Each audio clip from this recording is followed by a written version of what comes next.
I'm so grateful for the wisdom that I have lived through. I'm so grateful for the knowledge that I have from the things that I've read or the podcasts I've listened to. But I don't think something can truly be wisdom until you've lived through it and you've applied it in your real life.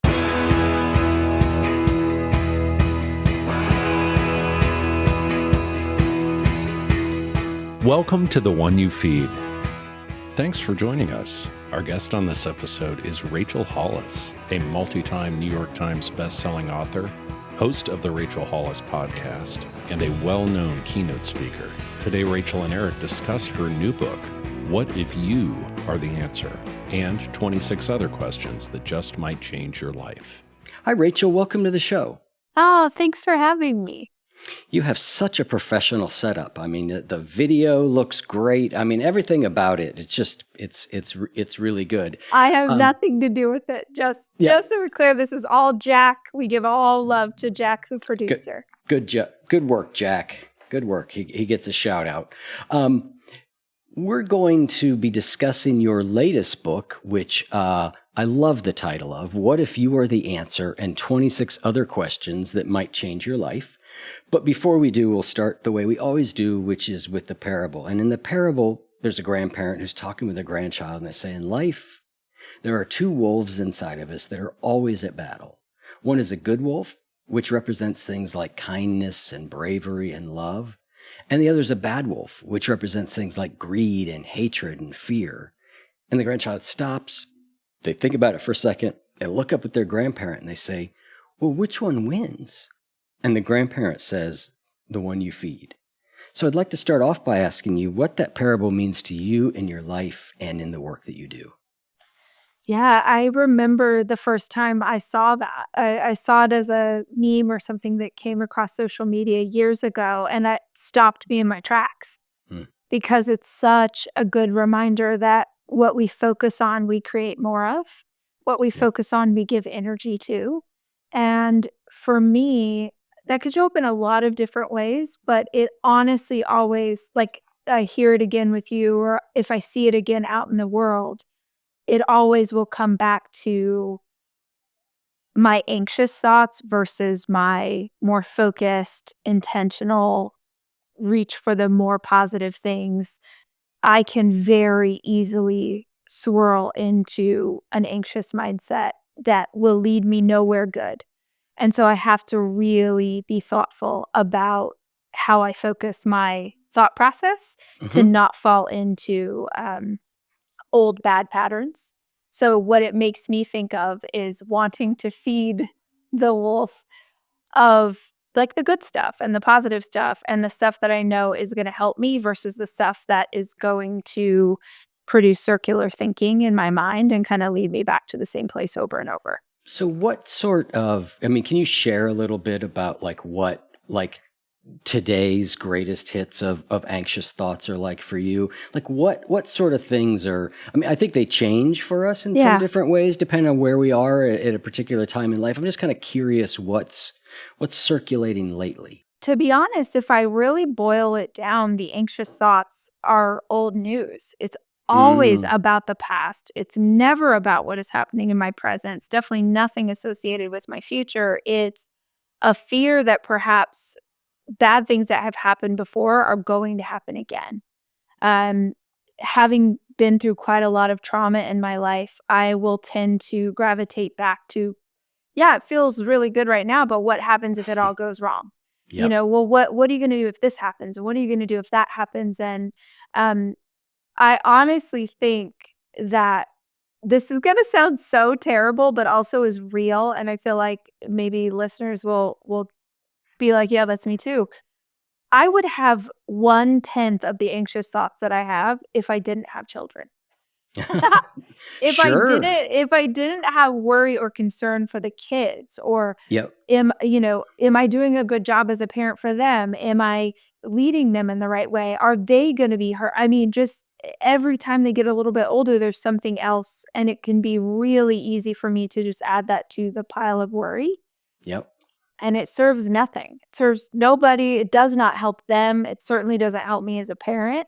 But that is where my brain tends to go back to. The anxiety is around the stuff that I care about most and Yes. wanting to protect or take care of those things that I love the most, and feeling like it might all go awry. It might all be taken away. And that's a response from PTSD. And I've done a lot of therapy about it, but that really is what it always swirls back to.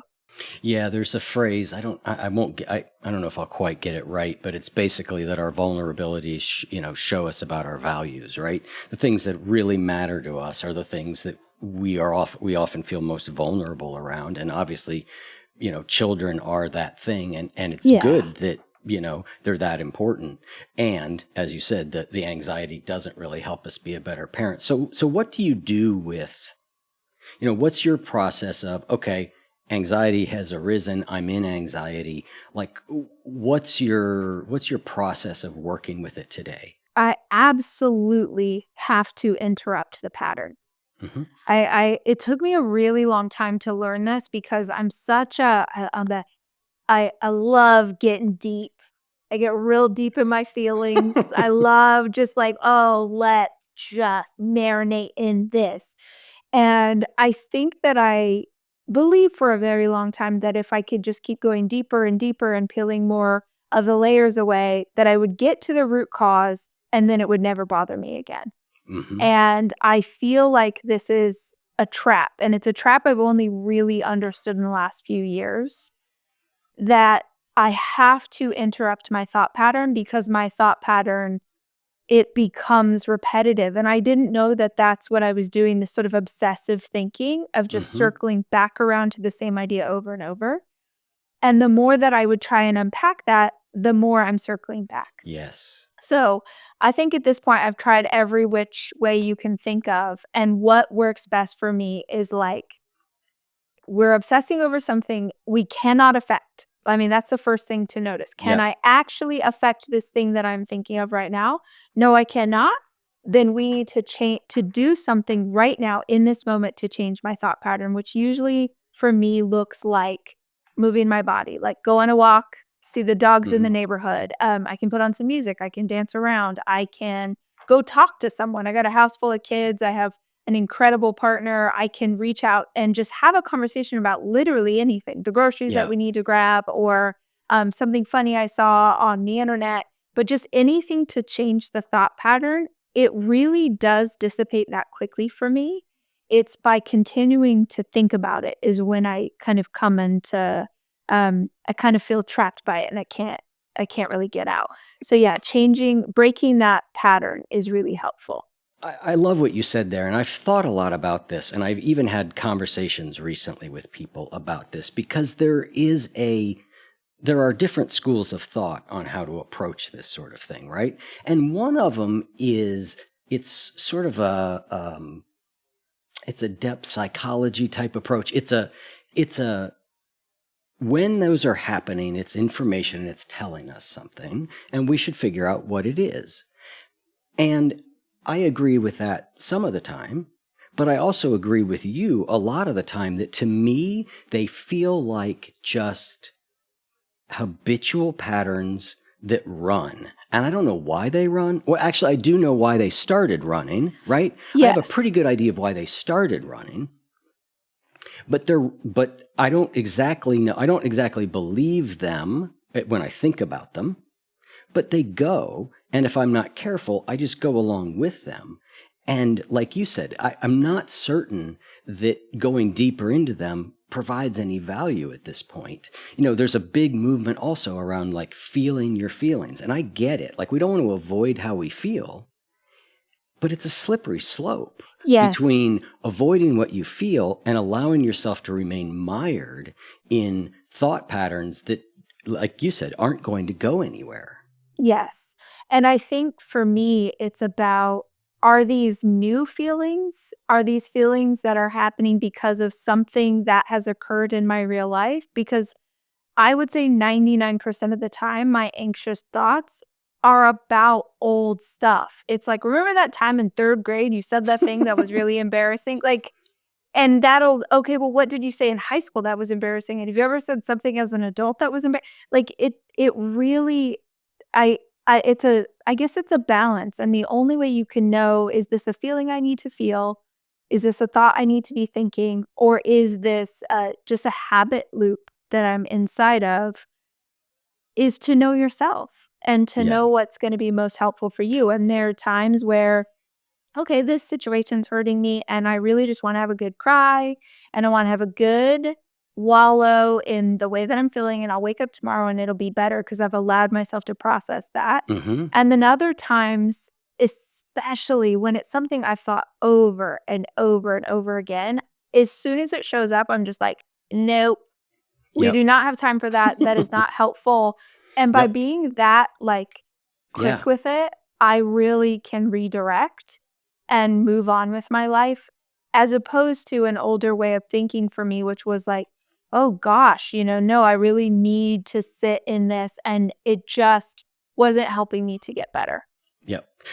Your book is all about questions, and I'm a big fan of questions. And a question that I use in that situation really is this useful? Right? Is this thought useful? Because it may be telling me something that I need to do. There is something that needs to be done. There's a situation that needs to be remedied. There's something going on that I am like, oh, I didn't realize that was important. Is it useful? Or to your point, is it useful in like a processing some sort of emotion? But a lot of time the answer is like, no. There's Yeah. no new information coming out. There's no new strategies. There's just nothing. And in that point, I'm like, if it's not useful, like, okay, let's move on. And like you said, I love this idea of, I sometimes just have to set a fairly hard boundary, like, no. Correct. Right? Yeah, No, that we're not is doing what. this. Yeah, and I don't think I knew I was allowed to tell my brain that when I was younger. I love all of these conversations now around, like, you don't have to believe the thoughts that you think. Yes. Because growing up, I thought, well, if it shows up in my head, it must be true. And now I realize, no, our mind is so bombarded with so much information, taken in from so many different sources. You have beliefs that were put into you as a kid that maybe you weren't even aware were being programmed Mhm. into your subconscious. So if you don't understand that and kind of take the guidance of it a bit and take control of where you're focusing, you will unintentionally allow a bunch of stuff into your mind that I don't think is super helpful for you. And like I said, I've tried all kinds of ways, and this is the one that I feel like is most helpful, which is a very loving way. I don't get mad at myself. Right. I don't judge myself for feeling anxious, but I just am like, no, it's literally like course correcting a puppy. Sometimes I think my mind is a bit like a puppy where I'm like, nope, we're not going to do that. We're going to look over here and we're going to move forward because that's what's best for everybody. Yep. I agree. So let's turn towards the book and questions. I love the idea of, a book about questions, and I'm working on a book, and part of the core idea is about creating wise habits. And I was thinking recently, like, well, what's the ultimate wise habit? Like, if you had one, what would it be? And where I landed was it would be to remember to ask the right question at the right time. Right. And I love that this is what your whole book is oriented around. And so I thought maybe what we could do is just explore some of the questions that you offer, and just kind of see where that takes us. Yeah, absolutely. I love that early on you say, I'm no longer looking for answers. I'm looking for wisdom. What is wisdom to you? What does that mean to you? Wisdom to me involves a lived experience. So, I love information. I have been reading nonfiction books like my life depended on it for 15 years. I'm so grateful for the wisdom that I have lived through. I'm so grateful for the knowledge that I have from the things that I've read or the podcasts I've listened to. But I don't think something can truly be wisdom until you've lived through it and you've applied it in your real life. I heard this quote, and I don't know who said it, but I love it, that any experience you can live through and remember without negative emotion is now wisdom that you possess. Fascinating. That's a very great quote. As someone who can oftentimes be made anxious by past memories, that felt really powerful for me. Can I live through something? Can I take the best parts and pieces with me? Can I navigate that experience without feeling triggered by it, without going to a certain kind of place? Can it just be this knowledge that I possess that I get to hold in my toolbox now? So, I could have all kinds of knowledge that I acquire and did as a woman who was pregnant for the very first time and excited about having my first son. And that is very different than the wisdom I now possess. He's about to turn 18 next month. So I have a lot of lived experience with Jackson that helps me to make better decisions about his siblings. But then I'm also living through a whole different experience with each one of them. So for me, it's actually applying the knowledge that you've gained and knowing what works and what doesn't. And I think that's a really important distinction to make, particularly for my audience, and I'm guessing maybe similarly for yours, is that she often is looking for what's the next thing, what's the next book, what's the next conference, what's the next course, the next thing. And it's not, you don't need one more piece of information. You need to apply what you already know works for you. I think that we constantly look for more info because we're hoping there's an easier path. Yes, that's exactly it. We want a hack. Yes. And there's not a hack. There's just like the stuff you should be doing and are not doing. That's the stuff that you need to focus on. So for me, wisdom is about experience. I love that. And I couldn't agree more. I think that, I think the going to the seminar, the listening to the next podcast, the reading the next book, it serves a useful purpose in reminding us of things that we know because we need to be reminded. Yes. And like you're saying, I think, we keep thinking there's an easier answer than the answer that is presented to us, which is that life is challenging. It's hard. You're going to do your best to get through it. And if you're going to make a change, it's probably going to happen as a result of a lot of small actions taken again and again and again and again. Yes. And when you're at the beginning of that process, we often doubt that it actually works because you do a couple of those small actions and not much changes. Right? And so you go, that's not going to work. So you don't do it, right? Whereas if we kept doing it, so many of these things, they accumulate so slowly. And so there's a certain amount of, I think, buying into that method and that understanding of how change works that allows us to perhaps then recognize we do know everything we need to know, right? We just, like you said, how do we apply it? And, I think probably after the first 15 podcasts I did, and I've done, I don't know how many, 700? I mean, it's so many of them at this point.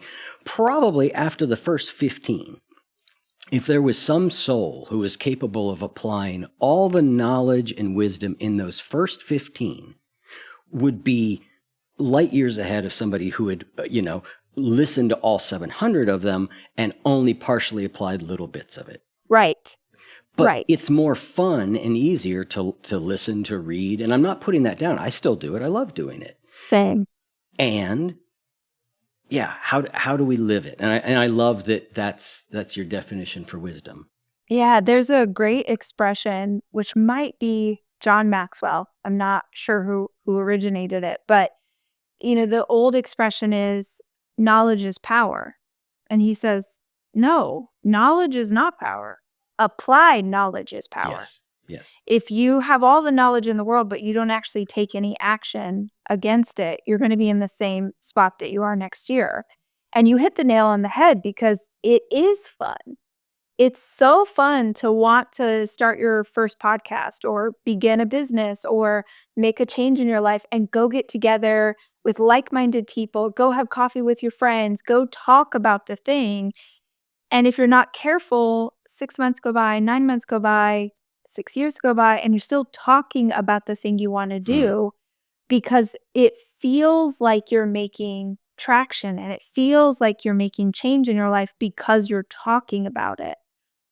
Because talking about it's way funner and way easier than actually doing the things you need to do. So like you said, you're writing your book right now, we could talk about it all day. I could share ideas and advice and it would be exciting. And at the end of the day, if you want to publish a book, you have to sit down and stack a bunch of words on top of each other, Yep. which is a slog and it's hard. And I've done this so many times, it never gets easier.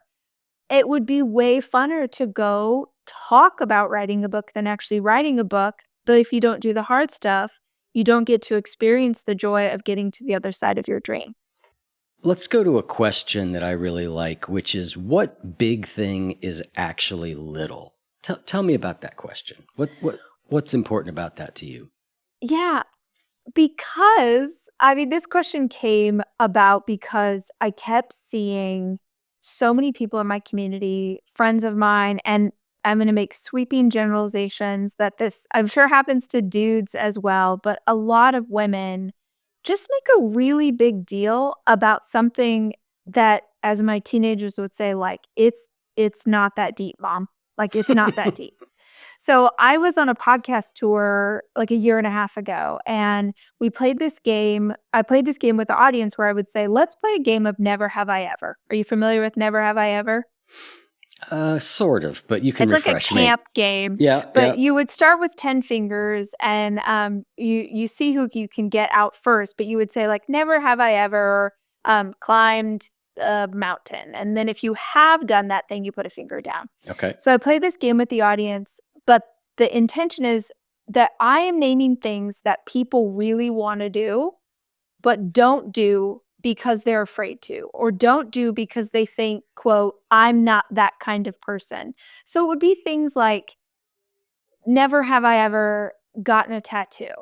Never have I ever walked up to a stranger at the bar and introduced myself. Never have I ever applied for a job I was mostly qualified for, but not fully qualified for. So it's just all these things that people, especially women, think of as something for someone else.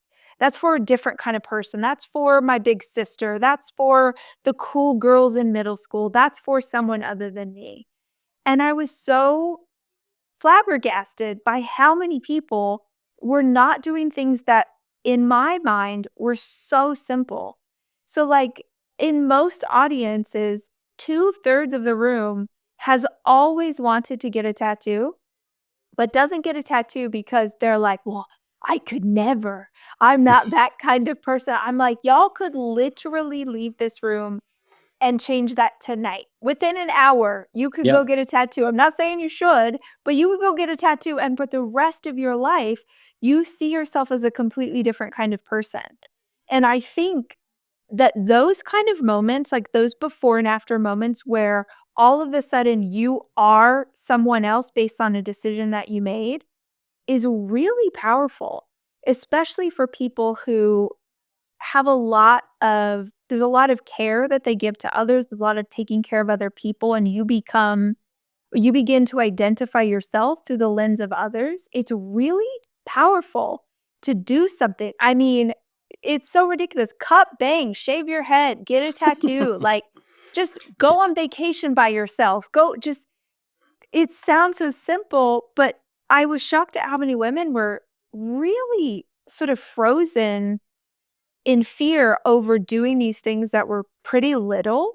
Mm-hmm. And if you're frozen in fear over doing something that little, you're never going to make a move against something that can actually change your life in a big way.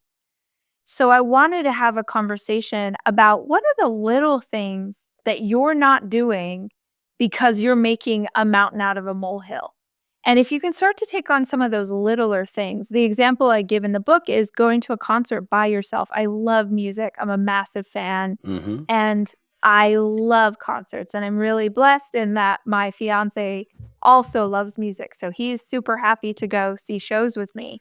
But I wished earlier on in my life I would have just gone to see my favorite bands by myself instead of begging people to come along so I didn't have to go alone, and then sitting next to someone who doesn't care Yes. about this artist, and then my experience is ruined because I'm trying to, I Yep. just wish I had figured that out sooner. So that's what it means to me. Yeah, I often prefer some of the music that means the most to me. I almost prefer to be by myself. Even if I know somebody who likes that music, there's some, I don't know. I don't want my experience diluted at all, I Yes. guess. Or maybe it's fear of showing that much emotion. Although I cry all the time, so I don't really think that it's that. But there is something. I understand what you're saying. There's something that I don't want to dilute the Yeah. power of that moment. Yeah. With any sort of distraction. Yeah, I think that also, when I read that question, it made me also think about what things in life are we making a big deal out of as real problems, or that maybe aren't. Yeah. I love that idea of making mountains out of molehills, right? And the way you do that is you just get really myopic, right? If you crawl up to a little thing on the ground and you put it 2 inches away from your eyes, it looks really big. And I think that's a question like that, and it's inverse that you use, which is what big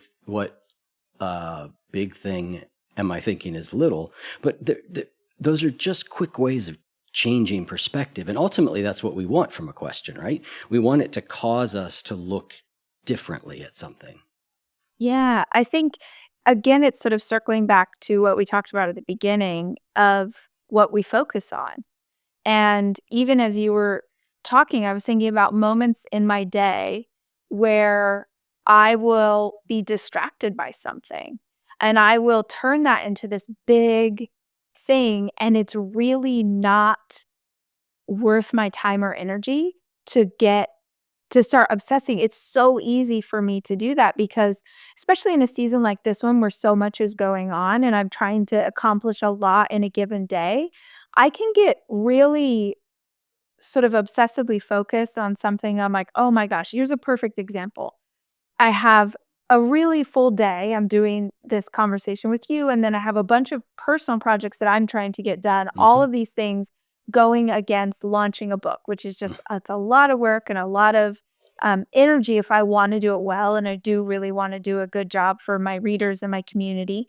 And I got a request from my publisher they had an idea for something they wanted to do.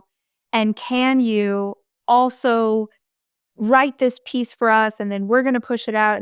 And I just immediately, I got so anxious because I'm like, I don't have time and I'm already so overwhelmed. And can I write something? I don't have time to write anything. And I really was sort of spinning before I got on this conversation with you.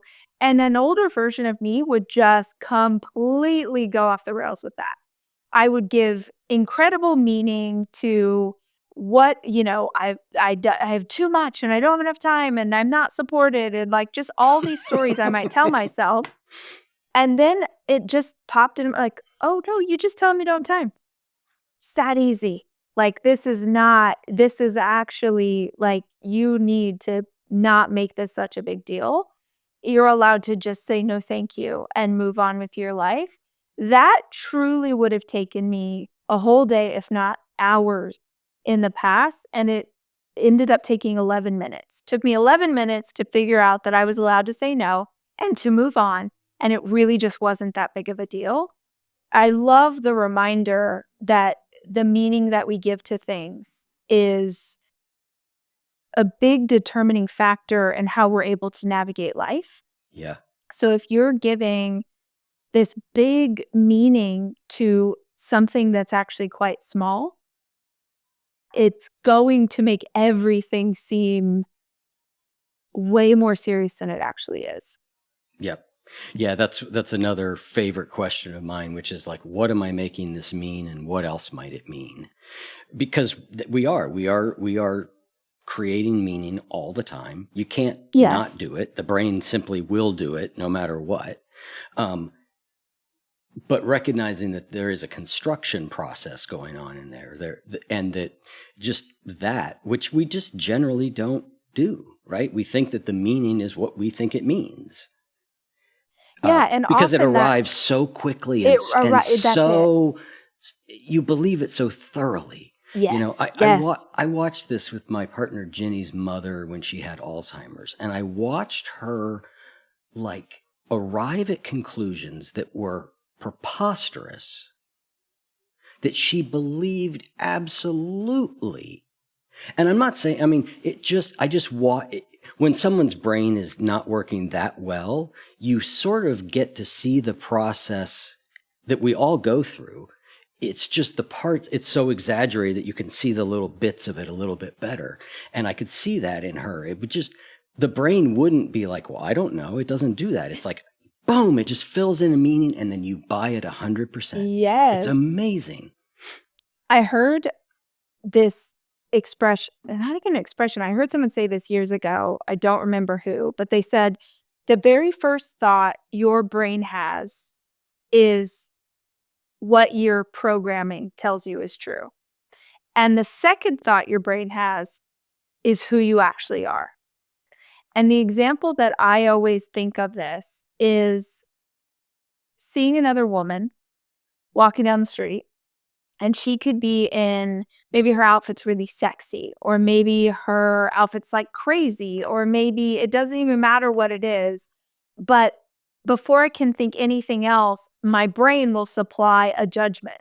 Mm-hmm. A judgment of her outfit, a judgment of who she is, a judgment. And then immediately I'm like, oh, gross. No, man, like we're not that person. Like we don't judge, and who cares what she's wearing? And maybe she feels fabulous and like that color looks great on her. And the second thought I have, Mm-hmm. I think, is who I really am. And that first thought is just the subconscious programming that tells me that I should judge another woman, because that is something I saw modeled a lot growing up.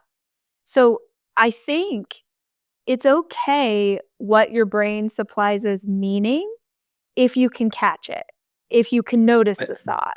Precisely, because you can't stop it, right? Yes. I mean, that's what, I mean, I think that it's I don't think meditation is for everyone by any stretch of the imagination. I think everybody should try it, though. And the reason is because you will realize very quickly, like, you are not the author of the thoughts that are coming up. They just come up, whether you want them to or not, and you're not really even controlling what they are. It's happening on its own.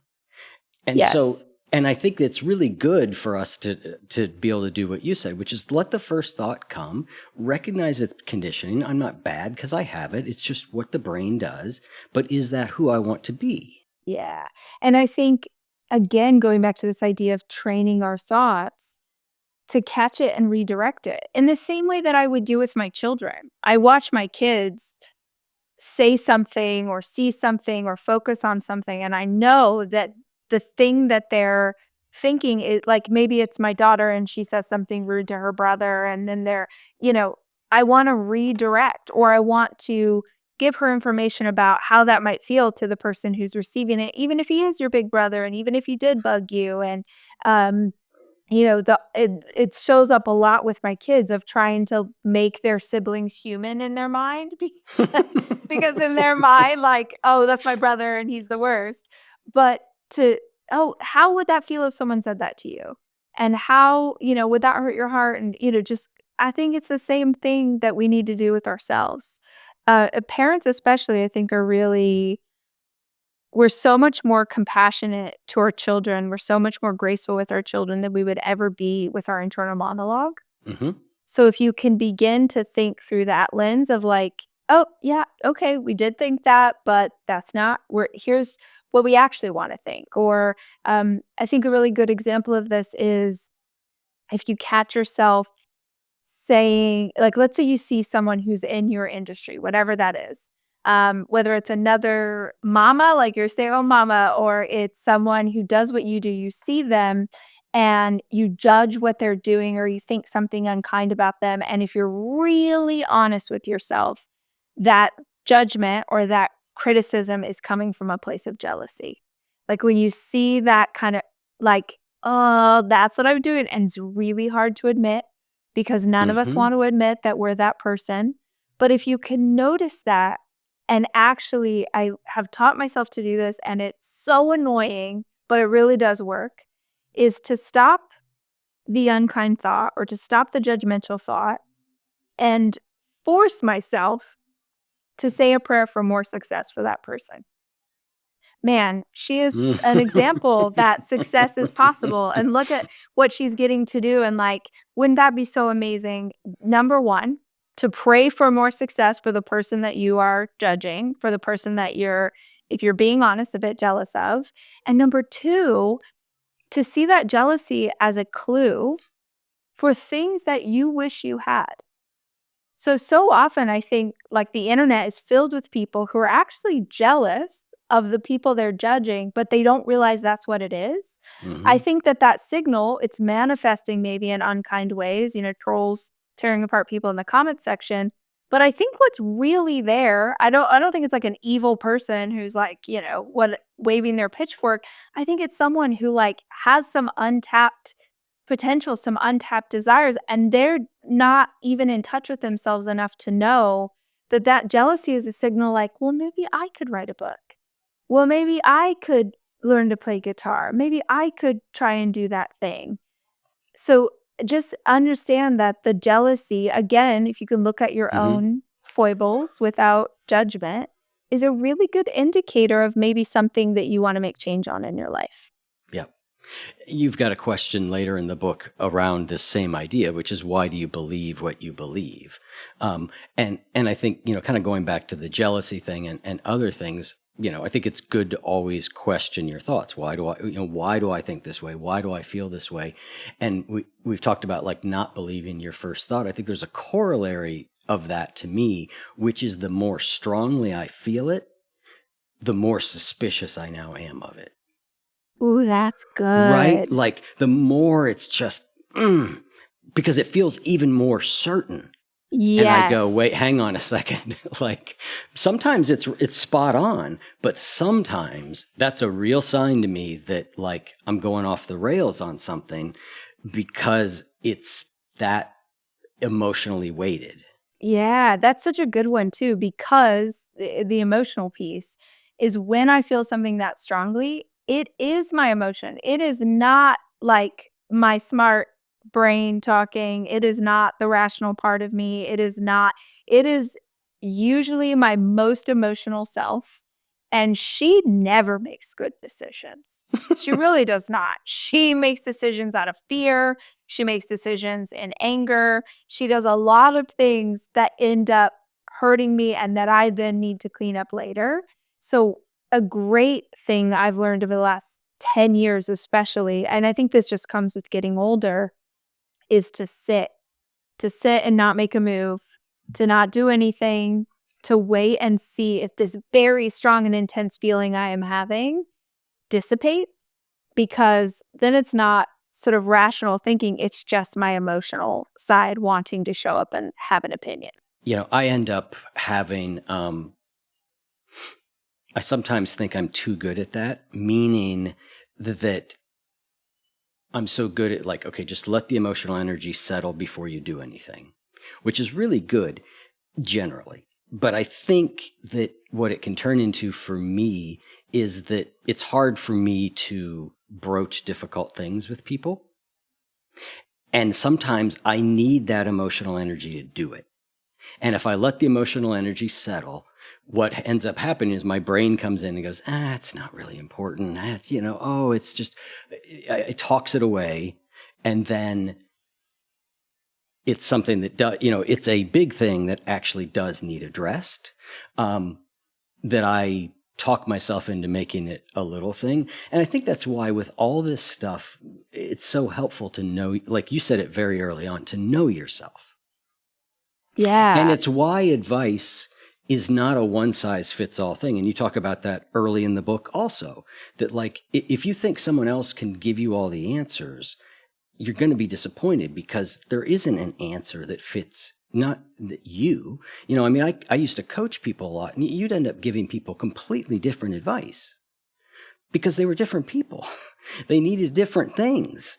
And so I think that these questions it's good to know your tendencies in yourself so that you can go, oh, okay, you know what? Maybe I'm the person who swallows it all the time. So instead, I need to actually use the emotional energy. Where on the other hand, you might be like you're describing, I end up saying stuff all the time that I should not have said, right? Like I'm always getting myself in trouble. Maybe I need to, pause a beat. And I think we all have some of both in there, but anyway. Yeah, that's a really good one. The understanding and knowing myself. I mean, I think it's a lifelong journey for all of us, but it really is something that I've only leaned into in the last decade. And I think that's because I was raised in an environment. I was raised in a really religious home and a religious community. And so there really wasn't a lot of concern about knowing yourself. It was just about knowing the rules of our church community, and this is what we do, and this is what, and it was about, doing things that would make God happy and not making mistakes and not being a sinner, and just like this whole litany of rules. And it was really just, how can I be the best at following these rules? And very little awareness of like, who am I and what do I like and what am I interested in? And so it's only in the last decade that I've understood that that's a very important piece of being a human being, is knowing who you are. Yep. And that it's not something that you're just going to snap your fingers and immediately figure out. It is a journey inward. And questions for me have always been this great way to find answers. And I thought if I could just share some of those answers with anyone who might read the book, that it could be helpful for them. And it didn't require me to know what was best for someone else, which Yes. obviously we can't do. Yep. I used to think that I could learn enough that I would know what was best for everybody. And now I understand, oh gosh, how ridiculous that, I can only speak from my perspective, my worldview. But I love that there are questions, and gosh, there's 26 in the book, but probably a million in life, that we would all come to with completely different perspectives and completely different opinions. And my dream, my hope is that anybody who does read the book actually does not read what I wrote about the question before they consider the question. Because it's very possible you hear the question and you didn't equate it to, family boundaries at all. Like maybe it took you in a completely different direction, but I see it through the lens of, dealing with in-laws, right? So that's the beauty of a great question, is that it might take you in a completely different direction than it takes me. Yeah, I think that's a great aspiration for the book. And back to what we talked about earlier, this idea of applying versus learning, right? Like, answering the question ourselves as honestly as we can is the application of the knowledge. And I know myself that I tend to go through books like that and it'll be like, contemplate X, Y, and Z, or write this. And I'm like, oh yeah, okay, well, I just keep reading, right? Yes.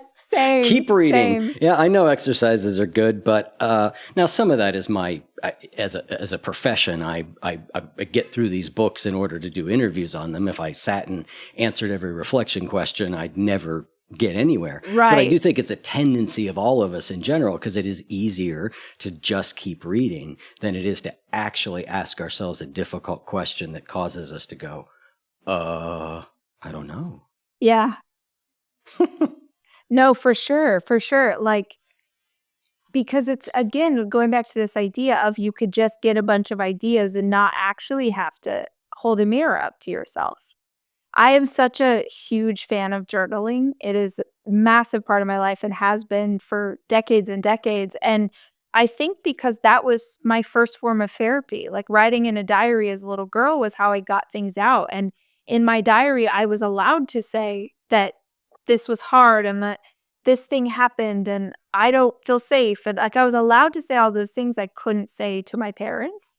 So I still carry that with me today. And sometimes I don't like what is coming up when in journaling.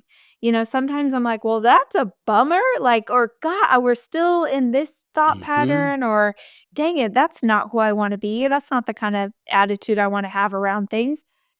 But for me, that journal it's my mirror. It's like, this is what is really going on. And I love, love, love journaling every day, but I know that's not for everybody.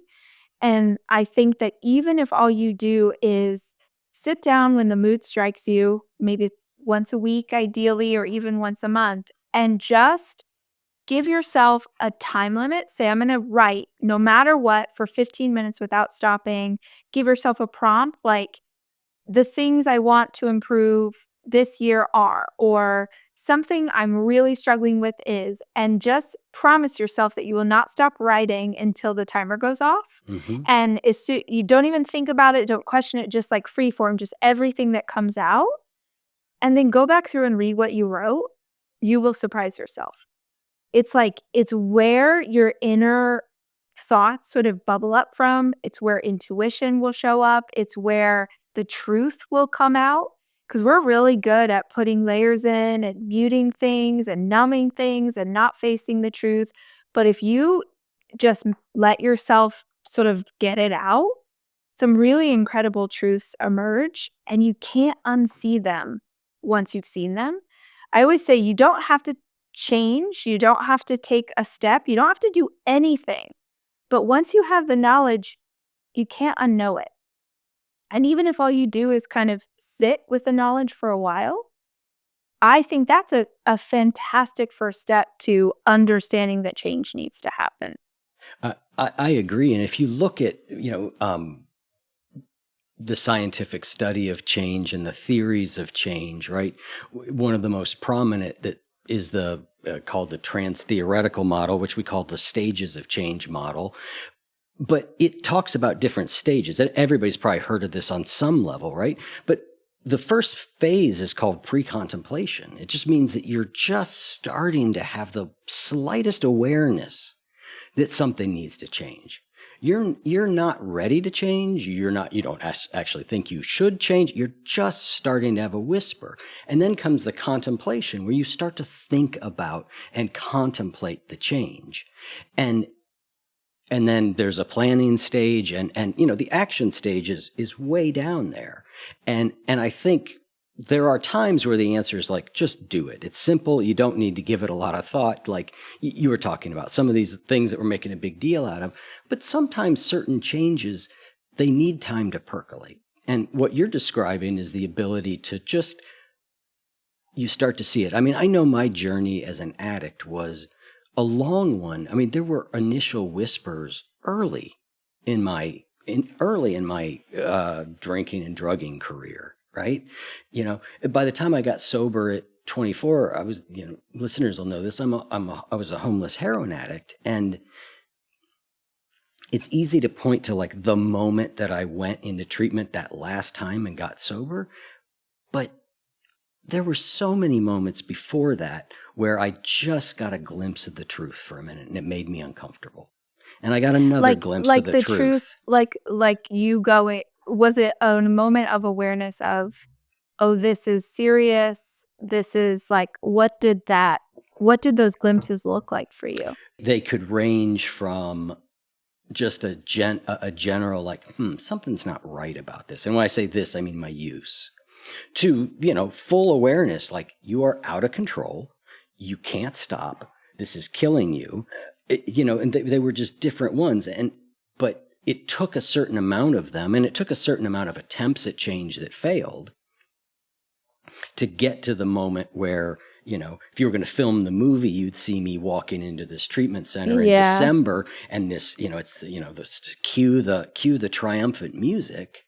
But that moment is, in reality, you can't separate it from all the moments before that led to that moment that were me thinking about and learning and feeling uncomfortable and trying, nor all the moments after where I made the right choice again and again and again. That moment would be meaningless without both of those things.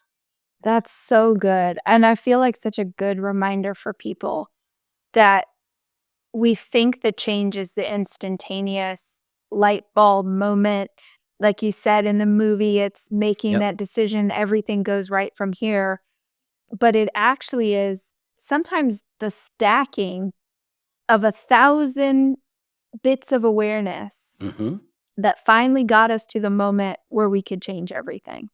You know, like I know you're into personal development too, and you've read all of these books. So I'm sure you've had this moment, which I've definitely had, where you have heard an expression or a quote or a line 1,000 times.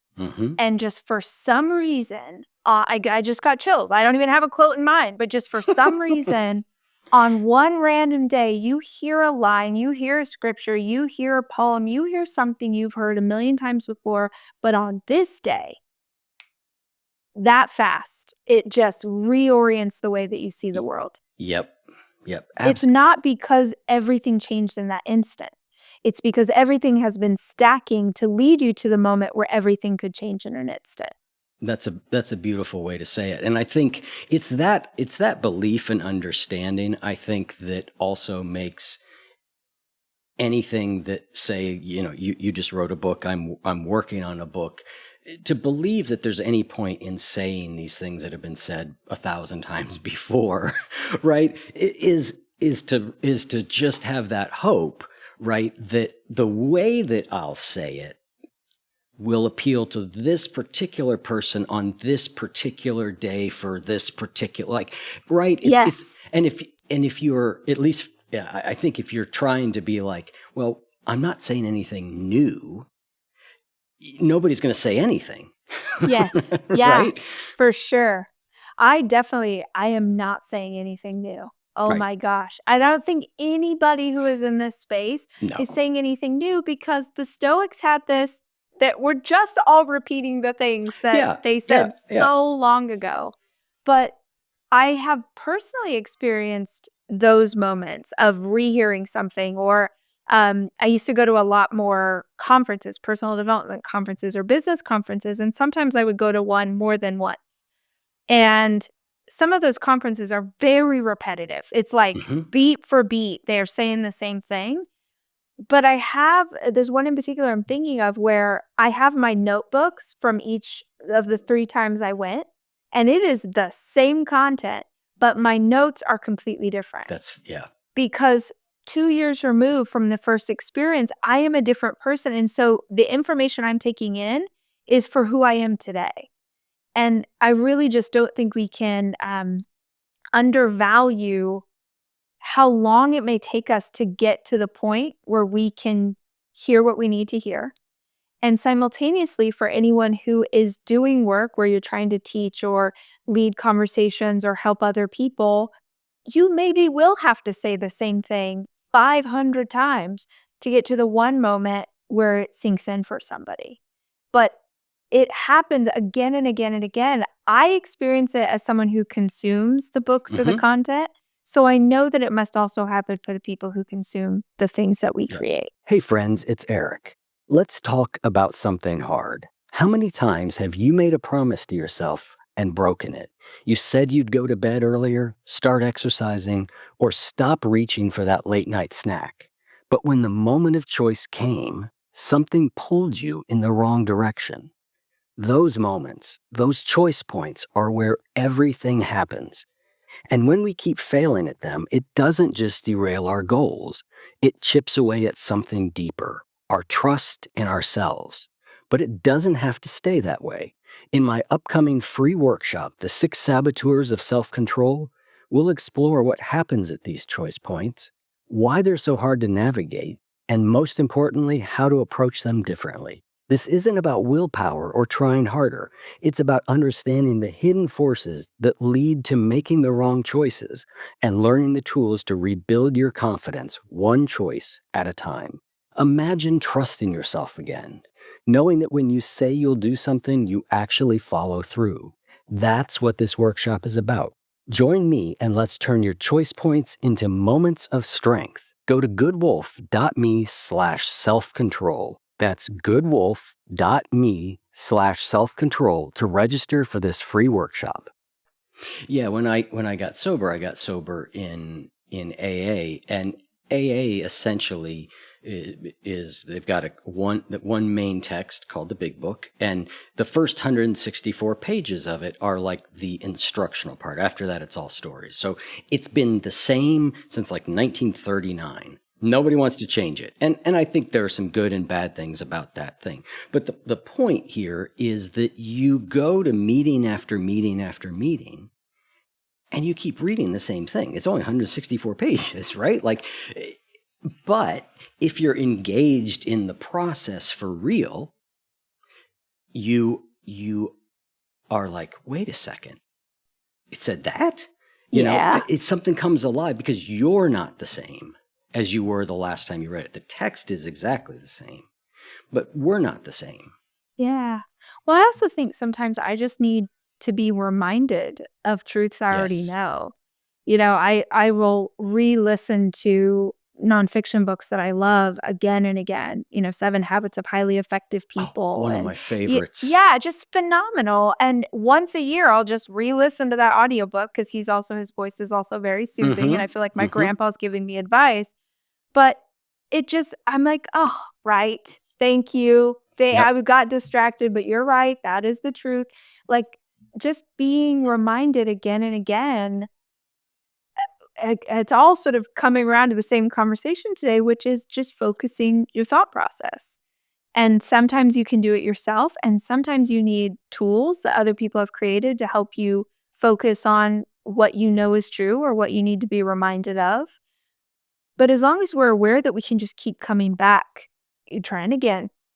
Okay, we're going to go again. We're going to do these things again, and we're going to see where we are.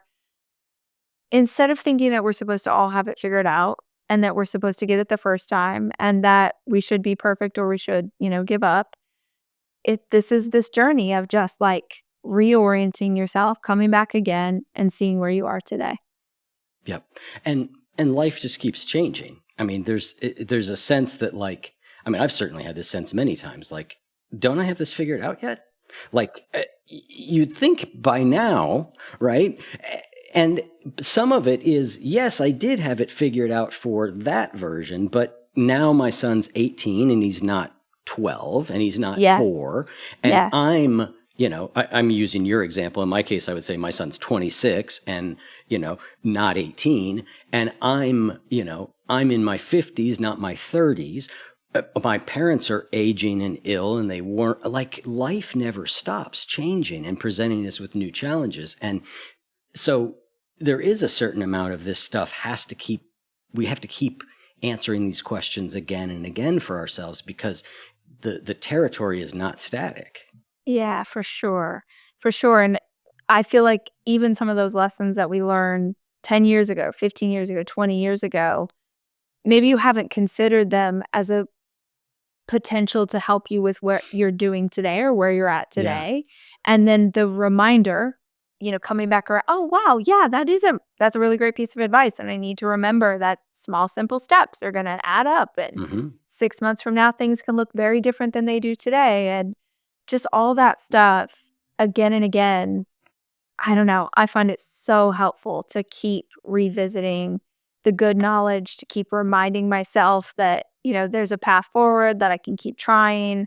It's just so helpful. And it calms down the anxious thoughts that tell me I should have figured it all out by now.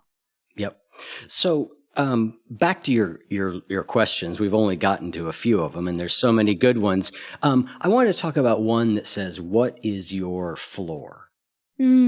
Tell me about that one. I was very intrigued when I read this one. Yeah, this is really, for me, trying to find a clever way to encourage readers to raise their standards. I grew up believing that I was limited only by my imagination. Like, if I just had opportunity, if I could just imagine something bigger and better and greater, then I could work really hard and make this happen.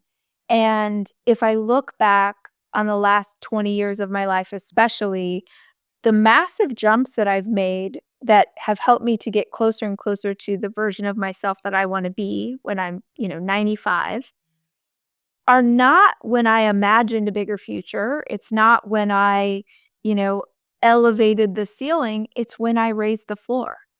It's when I put a line in the sand and refused to go backwards from here. It's when I made decisions that are, from now on, I will never do this thing again. From now on, I am a person who does this.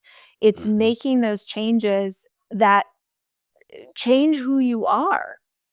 And the standards that we have for every area of our life, the standards we bring into romantic relationships, into our health, into the way that we conduct business, those standards are the quality of our life.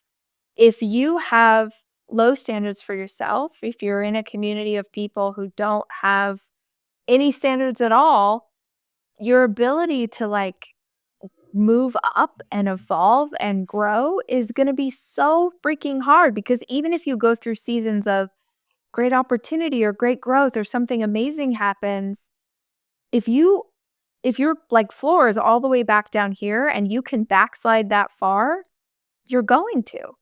At least that's my experience in life, is that I've had to I can't say, oh, just one more time, or, oh, it's just one XYZ, or it's just this, or it's just that. That's just not how I'm wired. Maybe other people can do it. It's not how I'm wired. And for me, this journey looked a lot. No, let me say that again. For me, I really learned about this through nutrition, which maybe sounds like such a silly example to use, but I grew up just no idea, just abysmal nutrition.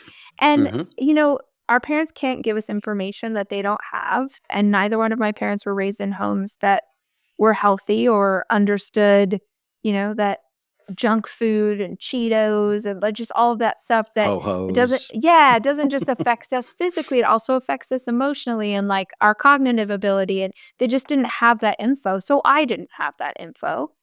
And then I got older, got into my teenage years, my early 20s, I sort of jumped headfirst into diet culture and trying to do things to lose weight that were super unhealthy.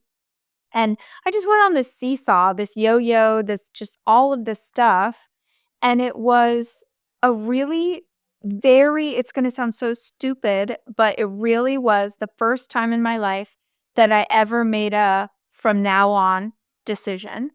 And that was giving up soda. So I used to drink Diet Coke like it was my part-time job. I drink it all day, every day. I love Diet Coke. I still would love to have a Diet Coke, and I haven't had one in 15 years. I understand. But I just realized one day, and I still was not great nutrition, but I knew that there were chemicals in Diet Coke that were not good for my body. I just knew that. And so I thought, what does it look like if I just never have a Coke again? And I had truly never made a decision that I didn't fall back on. I would always start something and then say, oh, well, it's Saturday, or, oh, well, So that was the first thing for me. And I think that felt like a safe choice, because I also was definitely drinking too much wine at the time. I was definitely making decisions that were way harsher for my body. But giving up soda was it was one thing I could do. It felt hard, but not impossible. And I thought it was going to be this whole thing. And within a week, I was over it. Yeah, I miss it. I still I really would love a Diet Coke when I'm having Mexican food, especially. But whatever. It's been 15 years. I don't put that into my body. And it was the first decision that I made that I was whoa, what else could I remove? What else could I change? Where else could I raise my standards? And I don't know, I love stacking that kind of stuff, one thing on top of another. Because if you say, okay, well, the new standard is, then I don't consume that, I don't take that into my body, what else does it change? If for instance, if you're listening to this and you're I really want to make positive change, I really want to take in more information, I would love to read more. This is something I get a lot from people in my community. How do you read so many books? I'd love to read. I'm I don't watch TV. I don't. And I know if it every once in a while there's something amazing. I think The Diplomat was fantastic.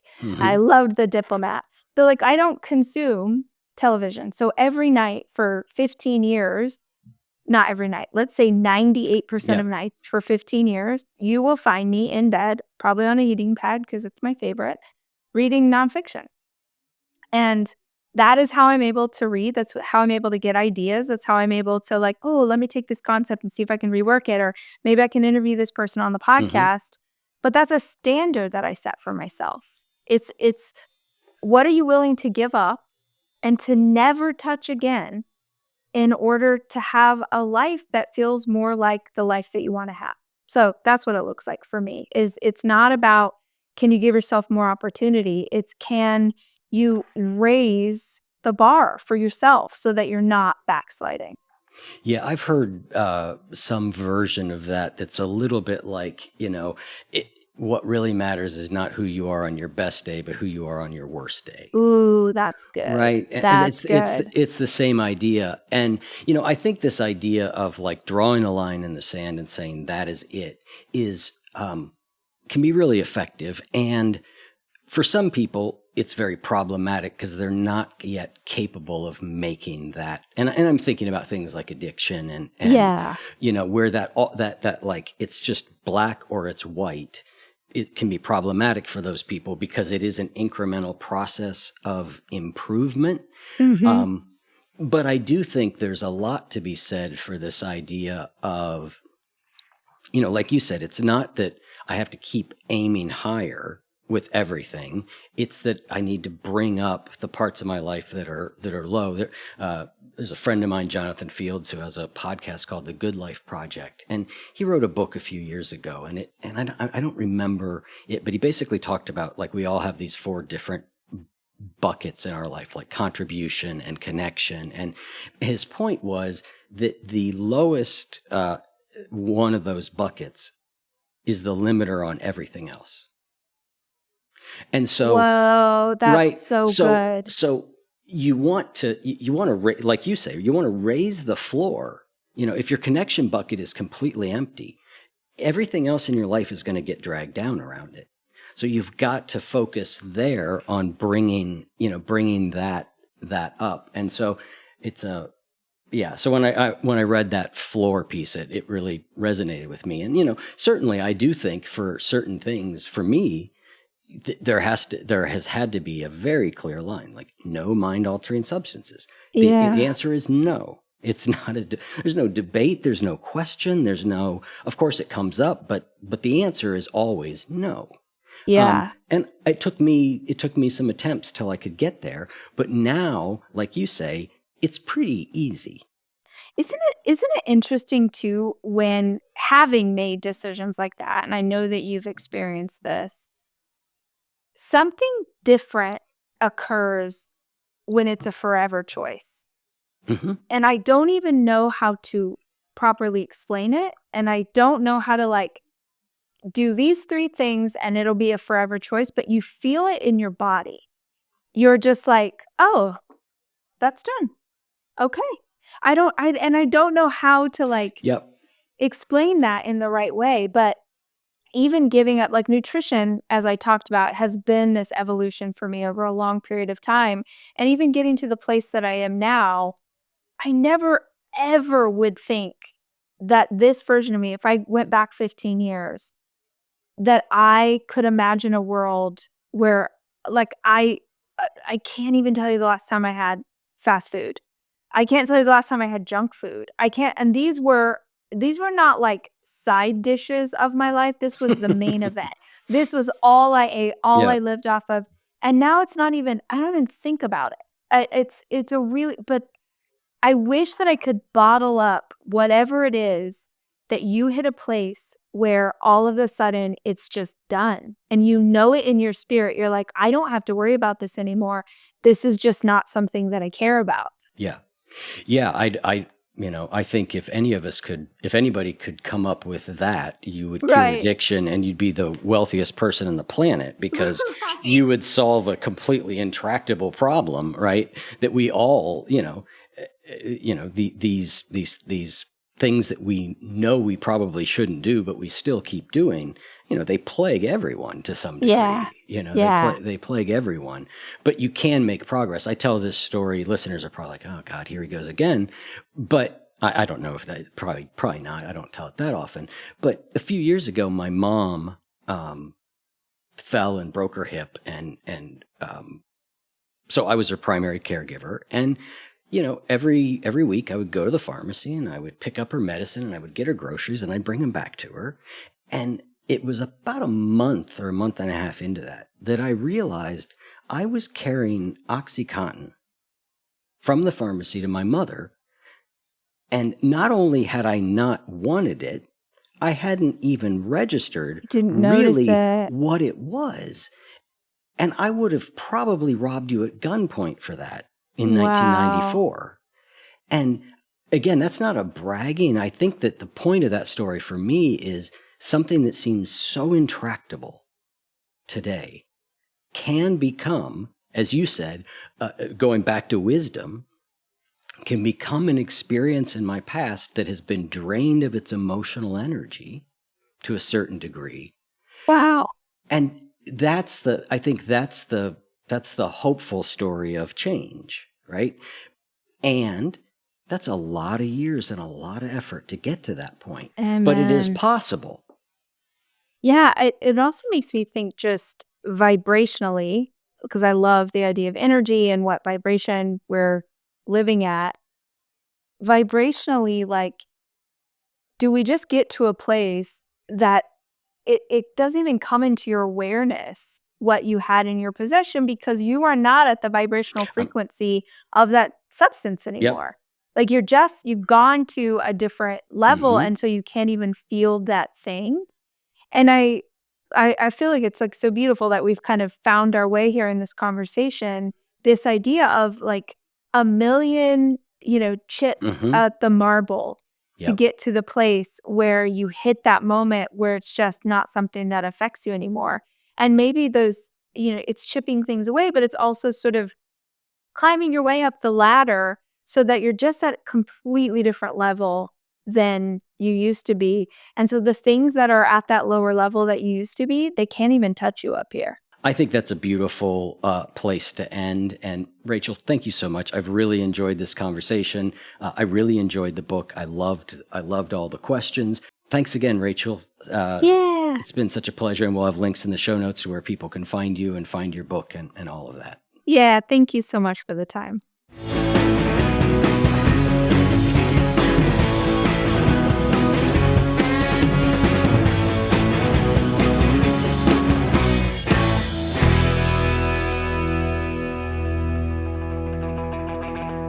If what you just heard was helpful to you, please consider making a monthly donation to support the One You Feed podcast. When you join our membership community with this monthly pledge, you get lots of exclusive members-only benefits. It's our way of saying thank you for your support. Now, we are so grateful for the members of our community. We wouldn't be able to do what we do without their support, and we don't take a single dollar for granted. To learn more, make a donation at any level, and become a member of the One You Feed community, go to oneyoufeed.net/join. The One You Feed podcast would like to sincerely thank our sponsors for supporting the show.